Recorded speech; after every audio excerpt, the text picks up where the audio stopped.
ஸ்ரீ குருப்யோ நமஹ. தென்னாடுடைய பிரிவா போற்றி, எந்நாட்டவர்க்கும் இறைவா போற்றி, சர்வஜ்ஞ சர்வவியாபி பிரிவாச்சரணம் மாயப்பிறப்பருக்கும் மகாபிரிவாடி போற்றி போற்றி. தெய்வத்தின் குரல் பக்கம் 95. மாயை. எல்லாம் மாயை, சத்தியமாக எதுவும் இல்லை என்று பௌத்தம் சொல்கிற மாதிரி அத்வைத்தம் சொல்வதில்லை.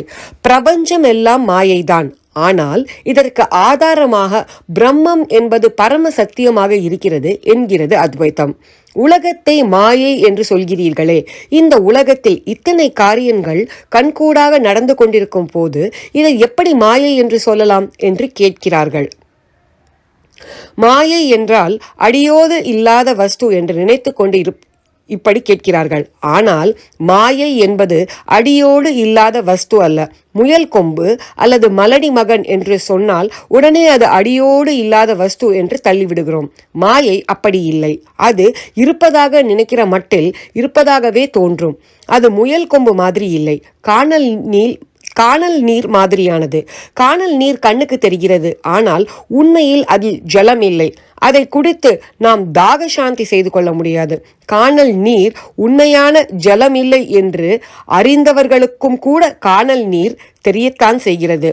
அவ்விதமே உலகை மாயம் என உணர்ந்த ஞானிகளுக்கு கூட லோகம் தெரியத்தான் செய்கிறது என்று சொல்வதுண்டு. ஆனால் அது நிரந்தர சத்தியம் அல்ல என்று அவர்கள் அறிவார்கள். ஒரு பழுதையை பாம்பென்று தவறாக எண்ணுகிறோம். பழுதையில் பாம்பு இல்லை என்பது உண்மை. இருந்தாலும் கூட அதை பாம்பாக எண்ணிய மட்டும் வாஸ்தவத்தில் இல்லாத பாம்பே நிஜமான பாம்பு உண்டாகிற அத்தனை பயத்தையும் பதற்றத்தையும் நம்மிடம் உண்டாக்கி விடுகிறது. பாம்பு மெய்யாக இல்லாத போதிலும் நமக்கு வியர்த்து விரிவித்ததும் நாம் பயப்பிராந்தி அடைந்ததும் உண்மையே. உலகம் உண்மையில் நிரந்தர சத்தியமாக இல்லாத போதிலும் அதையே நாம் சத்தியமாக எண்ணுகிற மட்டில் இவ்விதமே சகல காரியங்களும் நடக்கின்றன. பழுதை என்று தெரிந்து கொண்டவுடன் பயம் ஓடிப்போவது போல் உலகமும் பிரம்மத்தை சார்ந்த ஒரு தோற்றமே. அதற்கு ஆதாரமான பிரம்மம் ஒன்றே நிரந்தரம் என்ற உண்மை அறிகிற பொழுது காரியங்கள் எல்லாம் நின்று போகின்றன. அடியோடு இல்லாத வஸ்துவல்ல உலகம். ஞானம் வருகிற வரையில் உள்ள தோற்றம் அது. கனவு காண்கிற வரையில் கனவு மெய்யாக இருந்து நாம் விழித்து கொண்ட பின் நசித்து போவது போல் நாம் அஞ்ஞானத்தில் தூங்கிக் கொண்டிருக்கிற வரையில் உலகம் மெய்யாக இருந்து நாம் ஞான நிலையில் விழித்து கொண்டவுடன் மறைந்து போகிறது.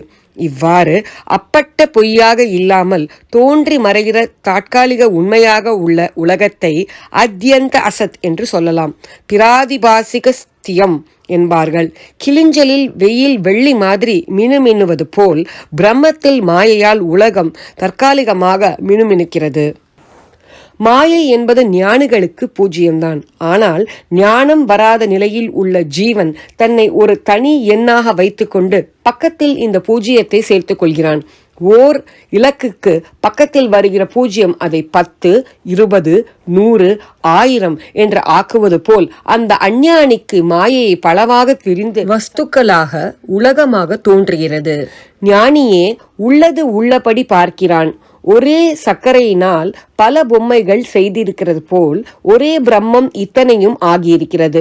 சர்க்கரையினால் பாகற்காய் பொம்மை செய்து வைத்திருந்தால் விஷயம் தெரியாத குழந்தை அது கசக்கும் என்று ஓடிப்போகும். கசப்பு வஸ்துவாக தோன்றுகிற அதுவும் உண்மையில் மதுரமான சர்க்கரைதான். உலகம் எல்லாம் ஆனந்தமயமான பிரம்மம் ஒன்றே என்று ஞானி அறிவான். நமக்கு கசப்பு, அவனுக்கு இனிப்பு. நமக்கு கருப்பு, அவனுக்கு வெள்ளை. நமக்கு பகல், அவனுக்கு இருட்டு என்று கிருஷ்ண பகவான் சொல்லியிருக்கிறார். பிரம்மம் என்கிற வெளிச்சமே நமக்கு இருட்டாக இருக்கிறது. இருட்டான மாயைதான் நமக்கு வெளிச்சமாக தெரிகிறது. இது எப்படி முடியும் என்று கேட்கலாம். மாயையும் பிரம்மத்தை சார்ந்து அதனிடமிருந்து சிறிது பிரதிபலிப்பான ஒளி பெறுகிறது. இந்த குறைந்த ஒளிதான் நம் குறைந்த அறிவுக்கு எட்டுகிறது. சுமாரான வெளிச்சத்தில் தான் புஸ்தகத்தின் கருப்பெழுத்துக்கள் தெரியும். ஜொலிக்கிற சூரிய வெளிச்சத்தில் நேரே புஸ்தகத்தை பிரித்தால் எழுத்தே தெரியாது. நமக்கு மாயையின் அற்ப பிரகாசத்தினால் உலக காரியங்கள் தெரிகின்றன. ஞானியின் ஆத்ம பிரகாசத்தில் அவை மறைந்து போகின்றன. ஞானியின் பகல் நமக்கு இரவு என்பதன் அர்த்தம் இதுவே. ஸ்ரீ குருப்யோ நமஹ.